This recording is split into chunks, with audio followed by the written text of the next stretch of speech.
to the Citizen channel. We're all staying safe and well. Another City130 as we celebrate 130 years plus of Manchester City, since we came into being in 1894-95, and all the 24-25 season. I've been doing this look at teams we've played during the season in the league and the FA Cup and League Cup, although I didn't last long in that one, and Champions League, of course, where appropriate. So, of course, a couple of teams we've never played before, but we're looking back at the old and new with City, and today we're going to have a look at City at Brentford.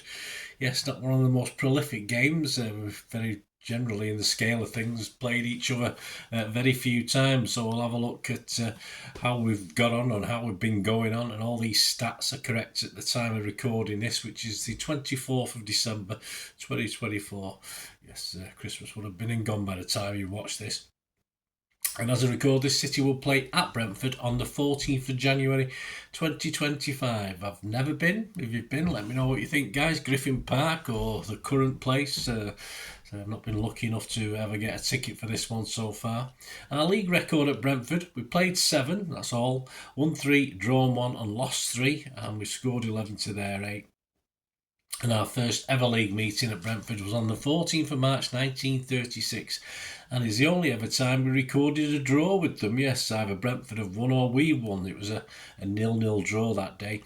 And our biggest ever away win was 6-2 the following season, 3rd of April 1937. We'll go back to that in a little bit before we go. Our biggest loss in the league is just 2-0. Yeah, I know we played them 7 times at their place. We've had cup games, but we're talking league games today. That was on the 3rd of March 1951, with both teams then in the second tier of English football, Division 2. Greatest ever manager? Well, we'll talk about the modern manager at the moment, the guy who's there as I'm recording this. But in 2013, Football League 125th anniversary poll, a certain Harry Curtis was voted Brentford's greatest ever manager. He was posthumously inducted into the Brentford Hall of Fame, my apologies, in May 2015. Curtis was appointed manager of the 3rd Division South Club in April 1926. His debut season saw a run to the 5th round of the FA Cup, which yielded enough money to build a grandstand on the Braemar roadside of Griffin Park. Records set in 1929-30, well, they won all 21 home league games, an outright English record. Curtis was also able to name the same team for 21 consecutive games between November 1929 and March 1930. Yeah, they did have such things as injuries in those days. Brentford won the 1932-33 3rd Division South title. Curtis's Brentford finished 4th in the club's first season in the 2nd Division before winning a second promotion in 3 seasons with the 1934-35 2nd Division title win, which secured top-flight football for the first time in the club's history. Curtis and recently appointed assistant manager Jimmy Bain guided Brentford to 5th and 2 successive 6th place finishes in the club's first 3 seasons in the 1st Division, and in 1937-38 Brentford led the 1st Division table for 3 months. Yeah, not a great season for us, but of course we'll go back to the one before in a minute, and reached the 6th round of the FA Cup for the very first time. The success was attributed to Curtis's man management abilities and his astuteness in the transfer market. The outbreak, of course, of the Second World War and the suspension of professional football in 1939 brought Brentford's golden era to a bit of a halt, and the Football League competition resumed in 1946, and with an ageing squad, Curtis's Brentford were relegated to the 2nd Division at the end of the 46-47 season. Curtis eventually stood down from the manager's role in February 1949. So, yes, the greatest ever manager. Well, we've got a guy who's competing at the moment at Brentford doing a pretty good job. A guy called Thomas Frank has established himself as a modern-day Brentford managing great. On 9th of December 2016, Frank moved to England to join Championship club Brentford then as assistant head coach alongside Richard O'Kelly. On the 16th of October 2018, after the departure of head coach Dean Smith, it was announced that Frank had been promoted to manager. He took over a club winning just 1, though, of his first 10 games. Not the greatest start, before managing to stabilise the team's form, and he guided Brentford to the 5th round of the FA Cup and an 11th place finish. finish in the Championship by the end of the 2018-19 season.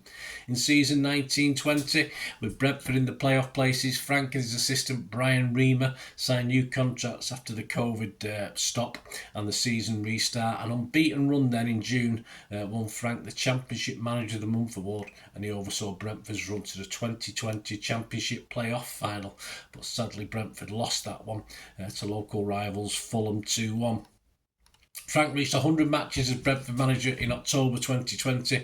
At the time, he had the highest winning percentage of any Brentford manager, with a tenure of 100 matches or more. And in the midst of a 21-match unbeaten run in league matches, 5 wins in December 2020, won Frank the Championship Manager of the Month award again, following a run to the club's first ever appearance in the semi-finals of the English Football League Cup, or it was probably called the Carabao at the time.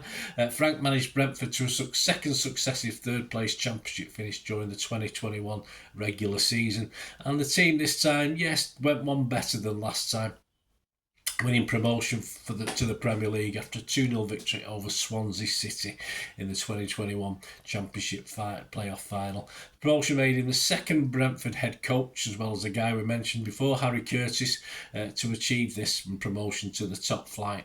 Halfway through the 21-22 Premier League season, he signed another contract extension, and he oversaw a final Premier League placing of 13th. Frank and the coaching staff adjusted the team's style of play that season, emphasising more from scoring from dead ball situations and counter-attacks than previously in the Championship. In October 2022, Frank achieved the feat of having won more of his first 200 matches than any other Brentford head coach with a similar ability to reach 200 games. And on Christmas Eve 2022, Frank signed a new 4.5-year contract. Brentford went into the final day of the 22-23 season in contention to finish in that final European place, but despite a 1-0 victory over, us, other results dropped them sadly to 9th, so they missed out. And Frank guided an injury-ravaged squad to 16th place finish in the 23-24 season, and Brentford's Premier League status was assured with 4 matches left to play. But despite the low placing, the club ended the season 13 points above the relegation zone. And this season, they're not doing too bad again. To finish, let's go back to the biggest City victory at Brentford then, at Griffin Park, during a very special season for Manchester City, of course. Wilf while City were contesting the title, and a trip to Brentford on April the 3rd, 1937 for matchday 36 of 42 was no easy task, with Brentford doing really well in 7th spot, but with a game in hand and only 2 points behind City, so a win would put them on level points with us. Arsenal topped the league at the time, 3 points clear of City. 29,028 were crammed into Brentford's small stadium. The City team that day: Swift, Dale, Barkas, Percival, Marshall, Bray, Toseland, Hurd, Tilson, Doherty, Brook. Brentford's team: Matheson, Wilson, Poyser, future City manager, Mackenzie, James, Brown, Hopkins, Scott, McCulloch, Holiday and Smith. And over, to a recent City programme and Gary James's article, One Moment in Time, in the City Home programme from the 14th of September 2024. When City visited Brentford, both teams hoped of league title success. This was considered one of the key deciding games. Arsenal had led the table on 47 points after 37 games, with third place City on 44 after 35, and Brentford on 42 after 36 games. The feeling was that Brentford and City were the main challengers to Arsenal, despite Charlton having the same points as the Gunners. City led Brentford 2-0 by half-time, but this was a tight game, and the Bees were certainly not out of it. Then, in the first move of the second half, Brentford's George Poyser injured his right leg in a collision with City's Fred Tilson. Poyser left the pitch for treatment before returning for several minutes. Interestingly, in the 1960s, Poyser and Tilson worked together at City when Poyser was City manager with Tilson his coach.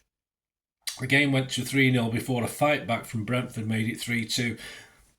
The photo appears to be from around that point in the match. The ball is in Frank Swift's hands, yet the packed crowd includes several people jumping up in celebration. We don't know what time this image was taken, but those jumping up in the stand may well be Mancunians relieved that some Brentford pressure had come to nothing whilst the game was in the balance. This photo is from an original glass plate negative, hence a damaged top right. Notice how City goalkeeper Frank Swift's name has been written on the plate too. Unfortunately, Poyser left the pitch for the final time, leaving his team with only 10 men. The one-man advantage led to domination from the Blues, and the game ended 6-2 for City. That victory put pressure on Arsenal and Charlton. By the season's end, City, had won our first league title.